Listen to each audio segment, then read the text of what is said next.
shirka maanta ka furmay Villa Soomaaliya ee u dhaxeeya dowladda federaalka Soomaaliya iyo golaha mustaqbalka Soomaaliyeed waa mid muhiim u ah geedi socodka siyaasadda dalka. Shirka wuxuu si rasmi ah ugu furmay xarunta madaxtooyada dalka Villa Soomaaliya. Arrintan ayaa timid kadib markii xubnaha golaha mustaqbalka ay tanaasul ka sameeyeen dalabkoodii hore ee ahaa in shirka lagu qabto meel ka baxsan madaxtooyada sida xerada Xalana oo kale. Shirka waxaa gudoominaya madaxweynaha Jamhuuriyadda Federaalka Soomaaliya Mudane Xasan Sheikh Maxamuud waxaana qayb ka ah hogaamiyaasha golaha mustaqbalka oo ay ku jiraan madaxweynaha Jubbaland iyo Puntland iyo siyaasiyiin kale oo miisaan leh. Qodobada ugu waaweyn ee shirka looga hadli doono waxaa ka mid ah waxaa diiradda lagu saari doonaa muranka ka taagan qaabka u dhacaysa doorashooyinka soo socda ee 2026 wadahadalo ku saabsan dib u eegista iyo dhameystirka dastuurka qabyada ah howlgalka ka dhanka ah xarakada Al-Shabaab iyo xasiloonida dalka iyo xoojinta xiriirka u dhaxeeya dowladda federaalka iyo maamul goboleedyada qaar. Shirka ayaa loo arkaa talaabo loo qaaday dhanka xasiloonida siyaasadeed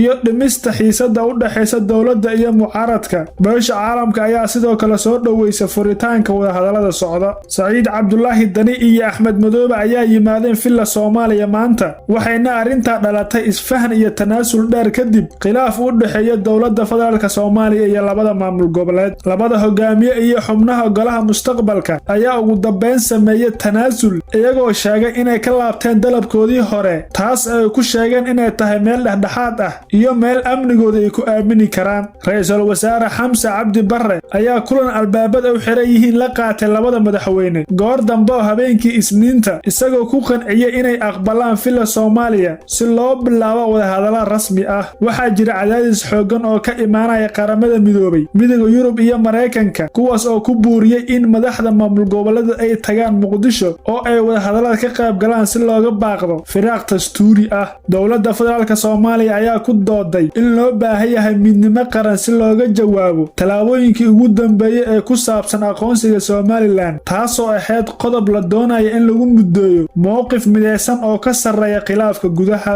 Madaxweyne Dani ayaa hore u tilmaamay inuu diyaar u yahay wadahadalada madaxweynaha Xasan Sheikh Maxamuud iyo sidoo kale inuu dhoori doono baaqi ka soo baxay shirkii Kismaayo Janaayo 2026 kaasoo ahaa in la qabto shir wada tashi ah oo loo dhan yahay dowladda dhexe iyo maamul goboleedyada. Inkastoo ay markii hore jireen caqabado amniga iyo socdaalka ah markii ay soo gaareen Muqdisho labada madaxweyne haddana ogolaanshaha tagitaanka Villa Soomaaliya waxaa loo arkaa tallaabo muhiim u ah yareynta xiisadda siyaasadeed ee dalka. Shirka maanta ka furmay Villa Soomaaliya u dhaxeeya dowladda federaalka Soomaaliya iyo golaha mustaqbalka oo ay hormuud u yihiin Saciid Dani iyo Axmed Madoobe waxaa la filayaa dhowr qodob oo masiiri ah oo go'aamin doona mustaqbalka siyaasadda dalka. In heshiis laga gaaro nooca doorasho ee dalka ka dhacaysa gaar ahaan dooda u dhaxaysa qof iyo cod oo ay dowladda riixaysa iyo doorasho dadban oo ay mucaaradku u arkaan inay tahay midda kaliya ee xilligan suurtagalka ah. In la isku afgarto dib u eegista qodobada muranka dhaliyay ee dastuurka qabyada ah kaas oo hore u diideen maamul goboleedyada qaarkood. In laga soo saaro qoraal mideysan oo ku saabsan faragelinta Itoobiya ee madaxbannaanida Soomaaliya